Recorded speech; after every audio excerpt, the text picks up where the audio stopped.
እባክህን ፊትን አታዞርብኝ። ናሆም በጣም ተጎድቷል። ዳግም ለወንድም እያዘንክለት ነው? በፍጹም የእናንተ ልጅ አለመሆኑን ማወቅ የለበትም። እሺ ቆየው ካወኩኝ አንድ የመጫወቻ ካርድ ይቀረኛል። እሱን ደግሞ መዘውና ያለውን እውነት እኔ ራሴ እነግርሃለሁ። አንተ የወይዘሮ ዝናሽና የአቶ ላይኩን ልጅ እውነተኛ ልጅ አይደለህም። ምን እያልሽ ነው? አንቺ ውሻ ይበቃሻል እያልኩሽ ነው። ማትረቢ ምንድን ነው የምታወሩ? ናሆም ዛሬ በጣም ጀግኗል ማለት ነው። እንግዲህ የአምራንን ሀሰት ያው እንግዲህ አምራን ሀሰተኝነቷ ውሸታምነቷ ተጋልጧል ማለት ነው። እንግዲህ አምራን እጅ ሰጥታለች። ያው በባዶ እግሯ እስከመሄድ ድረስ ደርሳለች። እንግዲህ የሀሰተኝነትና የውሸታም ሰው መጨረሻው ይሄ ነው። እናም እንግዲህ አምራን ከዚህ በኋላ ምን ገጠማትኝ? ምንስ ልታደርግ ሌላ በነገራችን ላይ ሌላ ተንኮል አስባለች?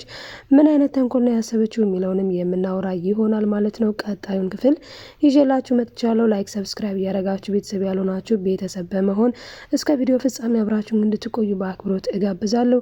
ተወዳጁንና ማራኪውን ኑሐሚን የተሰኘውን ድራማ ወደ እናንተ ይዤላችሁ መጥቻለሁ። አብራችሁን ቆዩ።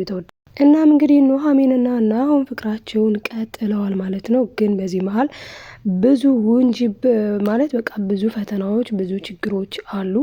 ከነሱም ውስጥ እንግዲህ አቶ ላይኩንና እንዲሁም ደግሞ ናሆም በጣም ትልቅ ችግር ውስጥ ገብተዋል። ምክንያቱም ናሆም አሁን ላይ አቶ ላይኩንን እየተረዳቸው ያለው በተሳሳተ ነገር ነው። ምክንያቱም ናሆምን የሚጎዳ ነገር ያደረጉት ነገር የለም አቶ ላይኩን። ነገር ግን እሱ አባዬ እኔንም ዋሽቶኛል። ለምን እስካሁን ድረስ እኔ የእሱ ልጅ እንዳልሆንኩ አልነገረኝም? እማዬን ብትሆን ዋሽተኛለች። ስለዚህ አምራን እንዳለችው ነው፣ እኔን ማንም ሰው አይወደኝም እያለ እንግዲህ ናሆም ወደ ቤት ሂዶ ቤቱን ቀውጥ ያርጎታል ማለት ነው። ዳጊ እንግዲህ በጣም ነው የሚያሳዝነው። በነገራችን ላይ ዳጊ የዚህ ቤት ልጅ ሆኖ ሳለ የወይዘሮ ዝናሽ ልጅ ሆኖ ሳለ ነገር ግን ናሆም ምን እያለው ነበረ? ቆይ አንተ ብቻ በጣም ብዙ ነገር ነው ሲናገረው የነበረው። ከዚህ ቤት መውጣት አለብህ ሁላ ሲለው ነበረ። ምክንያቱም ናሆም የሚያውቀው እሱ የዚህ ቤት ልጅ እንደሆነ ነው። ነገር ግን እሱ የዚህ ቤት ልጅ አይደለም። አሁን ላይ እንግዲህ የዚህ ቤት ልጅ አይደለም ሲባል ማመንና መቀበል ነው ያቃተው። ይህንን ደግሞ የሰማው እኮ በቤት ውስጥ ባለ ሰው ወይም ደግሞ ያው በቤተሰቡ ቢሆን ደስ ይለው ነበረ። ነገር ግን በአምራን በመስማቱ ደግሞ ሞር በጣም አዝኗል ማለት ነው። እንግዲህ ይህንንም ነገር ለወይዘሮ ዝናሽ እየነገራት ነበረ። ናሆም ስለ እዚህ ነገር ማወቅ የለበትም፣ የእናንተ ልጅ አለመሆኑን ማወቅ የለበትም፣ ይህንን ካወቀ ይጎዳል ሲል ካወቅኩኝ ቆየሁኝ ነው ያለው በቃ። እና እንግዲህ አምራን ደግሞ ሶስተኛ ያለችውን የቀራትን ነገር ልትናገር ተዘጋጅታለች። እንግዲህ ሶስተኛው በጣም ትልቅ ችግር የሚፈጥር ነው ነገርየው። ግን እነሱ ችግሩን ስለተለማመዱት ማለት ነው፣ ችግሩን ተለማምደውታን አዳብት እያደረጉት ስለሄዱ የአሁኑን ችግር እንደ ችግር ያው ሊወስዱት ይችላሉ። በእርግጥ ከባድ ነገር ነው። በተለይ ለዳጊ አስባችሁታል? እናትህ የአባትህን ደም በእጇ ነው ሲባል በጣም ከባድ ነው የሚሆነው። ዞሮ ዞሮ ግን ምንም ማድረግ አይቻልም። እንግዲህ አምራን ሆዷ ቲማቲም ነው፣ በቃ አይቋጥርም ማለት ነው። መናገር ነው። በመናገር እኮ የምታመጣው ለውጥ የላትም። አሁን ወይዘሮ ዝናሽን ለማስፈራራት ምን አለቻት?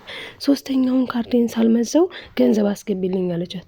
ወይዘሮ ዝናሽ ምን አለቻት? ለአንቺ 0.5 ሳንቲም አላስገባም፣ የምሰጥሽ ነገር የለኝም። ከዚህ በፊት እንግዲህ በጣም ስትፈራት ነበረ። ለዛም ነው አሁን ላይ አምራን ምን እየተካሄደ ነው አለች። በቃ እንዴ ምን እየተካሄደ ነው? እንዴት ነው ነገሩ?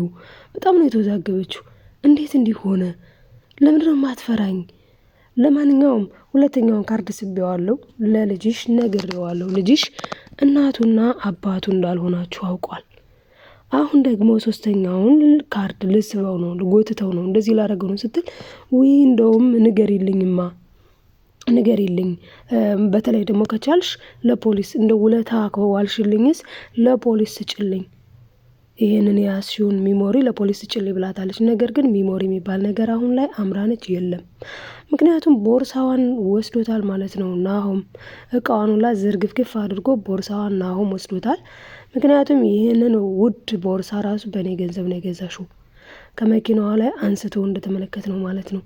በዚህ ልክ ነው በቃ ውሸታም ሲኮን አንድ ሰው ውሸታም ሲሆን፣ ሰውን ሲክድ፣ ሰውን ሲያስከፋ በዚህ ልክ ነው እንግልት የሚደርስበት። አሁን ላይ አምራን በቃ መሆን ያለበት ነገር ነው ያደረገው ዳጊ ናሆም። ናሆም ያደረገባት በአምራን ላይ መሆን ያለበትን ነገር ግን አሁን እዚህ ጋር ትልቁ ችግር ምንድነው? የኑሐሚን ጉዳይ ነው። ኑሐሚንን እንግዲህ ናሆምም ይወዳታል እንዲሁም ደግሞ ዳግምም ልብ ውስጥ ይወልቅ ያፈቅራታል ማለት ነው። ኑሐሚን ደግሞ የምታፈቅረው ናሆምን ነው። በዚህ መሀል ታዲያ እንግዲህ ሁለቱ ወንድማማቾች እንግዲህ አንዲት ሴት በጣም ከባድ ነው የሚሆነው። ነገር ግን እሷ ነግረዋለች ደጋግማ ለዳግም። ደስ የሚለው ነገር ደግሞ ኑሐሚን ዳግምን ማለት ናሆምን አጣው ብላ ከዳግም ጋር የጀመረችው ምን ያለችው እንደና አምራን የተጨመላለቀችው ነገር የላትም። ኑሐሚን ኮስታራ ሴት ናት። በእርግጥ ከኤርሚ ጋር የሆነ ጊዜ የነበረው ነገር ነበረ። የወደዳትና ደግሞ አፈቅርሻለሁ ወድሻለሁ እያለ ሲቅላሳለስ መቼም የኤርሚ አንደበት የታወቀ ነው። በጣም ሲበዛ አታላይ ነው። ስለዛ አታሏት አባብሏት ያው የተፈጠረው ነገር አለ። ነገር ግን እሷ ደግሞ ቁም ነገረ ቢስ ከሆነ ሰው ጋር ጊዜዋን ማሳለፍ ስለማትፈልግ ወዲያውኑ በቀይ ያሰናበተችው። ለማየት ራሱ ለአይን ራሱ አትፈልገውም። ታዲያ አሁን ላይ ግን ናሆምን ታገሰች። በቃ የረጋ ወተት ቅቤ ይወጣዋል ማለት እዚህ ጋር ነው። እናም እንግዲህ እሷ ታግሳ ማለት ነው በትዕግስቷ ስለጸናች ስለታገሰች ግን ያው ማግኘት የፈለገችውን ነገር አግኝታለች። እሱም ምንድነው ከተባለ ሁላችንም እንደምናውቀው ማለት ነው ናሆምን አግኝታለች ማለት ነው። አምራን ደግሞ በማታለል በማጭበርበር በመዋሸት ሁላችንም እንደምናውቀው ማለት ነው የአምራንን ባህሪ እንግዲህ አምራን ናሆምን አንድ ቀን ለደቂቃ ራሱ ወደው አታውቅም። ኢቭን እንኳን ከፊልድ ሲመጣ ከገጠር ሲመጣ ማለት ነው የሰጣትን አበባ ፍላወር ምንድነው ያደረገችው? ጋርቤጅ ውስጥ ነው የከተተችለት። አትወደውም። እኔ ይኸውልህ ፍቅር የሚያጫውት ነገር አልወድም ብለዋለች ለኤርሚያስ። ኤርሚ እንግዲህ እሷን ደውሎላት አናግሯታል። ቆይ እኔ የምለው የአንቺን ህይወት ለማስተካከል የኔን ማበላሸት አግባብ ነው ወይ? ለምንድነው ኤሚንን በዚህ ልክ ስለ እኔ እንደዚህ እያደረግሽ ያለሽው እንደዚህ ነገሮችን እያበላሽሽ ያለሽው ለምንድነው ሲላት፣ ያው ተመልሳ እኮ እሱ እጅ መውደቋ ላይቀር ኤርሚያስ እጅ መውደቋ ላይቀር ማለት ነው አምራን። ግን ኤርሚያስም በጆሮ ላይ ነበር የዘጋችበት። እንዴ አንተ ሰው ስንት ነገር ላይ ደርሷል። አንተ አንድ ቪዲዮ ገንዘብ የሚያስገኝ ቪዲዮ ይዘናል እኛ። አንተ ገና ለገና አንድ የራቁት ቪዲዮ ያስገኝ ብለህ ለምን አትለቀውም ታዲያ? ፖስት ተዋ ብላለች ማለት ነው። እንግዲህ እሱ ደግሞ እዚህ ጋር ማለት ነው እሷ የያዘችው እሷ የመሰላት በቃ ብዙ ገንዘብ የሚያስገኝ ብዙ ገቢ የሚያስገኝ ብቻ የተለየ ነገር አድርጋ ነበረ የሳለችው። ነገር ግን እንደዛ አይደለም። ኖርማል ነው በቃ ያዘ ማለት እሷ የያዘችውም ቢሆን በእርግጥ ሰውን ማጥፋት በዛ ልክ ደግሞ ብቻ ከባድ ነው። በእርግጥ ላገናዘበው ሰው ወይዘሮ ዝናሽ ግን ቀለል አድርጋ ነው ያየችው። ቀለል በጣም ሲምፕል አድርጋ ማለት ነው። እንግዲህ እንዴት ነው ያቀለለችው ስንል እውነቱን ለመናገር ህሊናቸው ረፍታቷን በተለይ የአቶ ላይኩን ህሊና እረፍት በጣም ነው ያጣው። ለዛም ነው አሁን ላይ አይ በቃ እጅን ሰጥቼ ልገላገል ብሎ እየጠበቀ ያለው። ስለዚህም ነው እሷን አይ በቃ እንደውም አግዢኝ ወስደሽ እኔ እንደውም ገንዘብ የምሰጥሽ ገንዘብ ማስገባልሽ እሱን ያስሽውን ለፖሊስ ወስደሽ ትሰጪልኝ ነው። እንደውም እኔ ምን አስኬደኝ? እኔ እጄ እንድሰጥ ልሄድ ነበረ። ለምን ሄዳለሁ አንቺ ጋር መረጃ እያለ? ስለዚህ አንቺ ስጫቸውና መተው የያዙኝ ሁላ ነው ያለቻት ማለት ነው። በጣም ነው የሚገርመው። እንግዲህ አቶ ላይኩን ታዲያ አሁን ላይ እየጠበቀ ነው ያለው። ናሆም ሲመጣ ለናሆም አንተ የወይዘሮ ዝናሽ ልጅ አይደለህም፣ የኔ ግን ልጅ ነህ እንደሚለው እርግጠኛ ነኝ። እናንተ ግን ምን ተሰማችሁ ውዶችዬ? ማለት ናሆም እኔ የምረዳው የአቶ ላይኩን ልጅ እንደሆነ እርግጠኛ ነኝ። እናንተም እንግዲህ ሀሳባችሁን ጻፉ ማለት ነው። እንግዲህ አቶ ላይኩን ያው ልጅ ነህ እንደሚለው ግልጽ ነው። እናም የተፈጠረውን ነገር ከሀስከፈ ይነግረዋል ብዬ አስባለሁኝ። በጣም በድለውኛል ብሏል። በጣም በድለውኛል እንዴ እየዋሹኝ ይኖረዋል።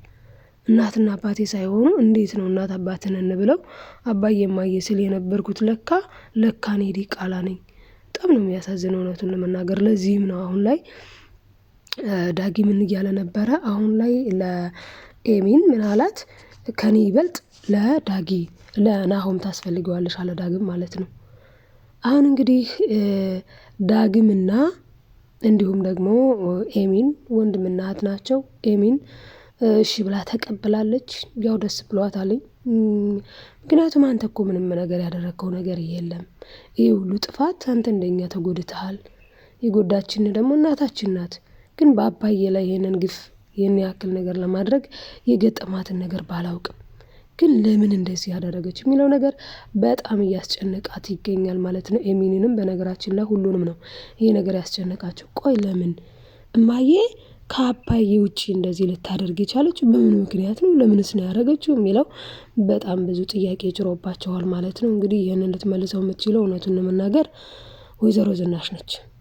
ይህንን ልትመልስ የምትችለው ማለት ነው። እንግዲህ ወይዘሮ ዝናሽ ለምን ይሄንን ማድረግ እንዳስፈለጋት ለምን በአቶ ላይኩን በላዩ ላይ እንደወሰለተች ይህንን ሁላ ነገር እንግዲህ ራሷ ትነግራቸዋለች ብዬ አስባለሁኝ። አሁን ግን እንደው ዳጊ ሲሰማ ስለ አባቱ አስባችሁታን ህይወቱ ያለፈው የእናቱ ቤት ነው፣ ደግሞ በእንጀራ አባቱ እጅ ነው።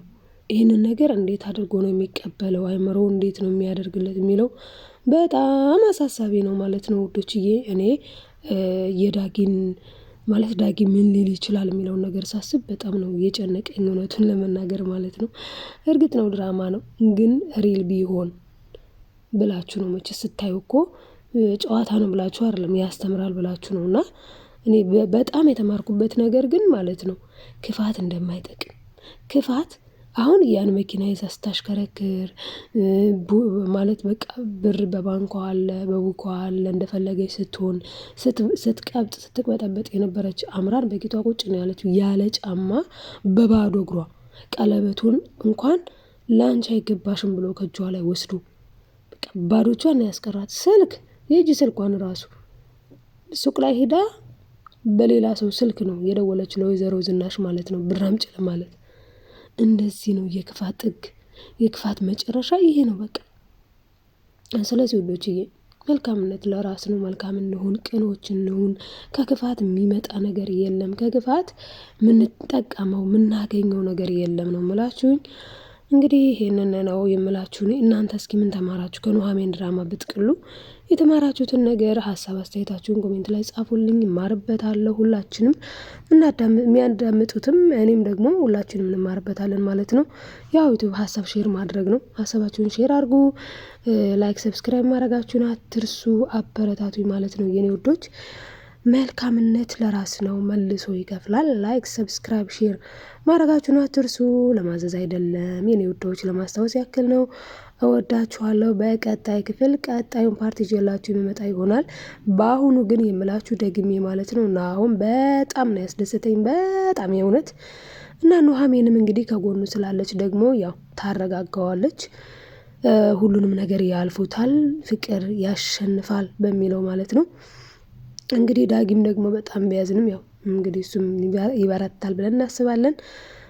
ኤሚን በእውነቱ ማለት ነው በኤርሚ ሰለባ ስለሆነች አሳዝናኛለች። ኤርሚ እንግዲህ ቪዲዮዋን ይዞ እያስፈራራት ነው። እሷስ ምን ልታደርግ ትችላለች የሚለውንም ቀጣይ ይዤላችሁ የሚመጣ ይሆናል ማለት ነው። ባይ ባይ ተወዳጆች።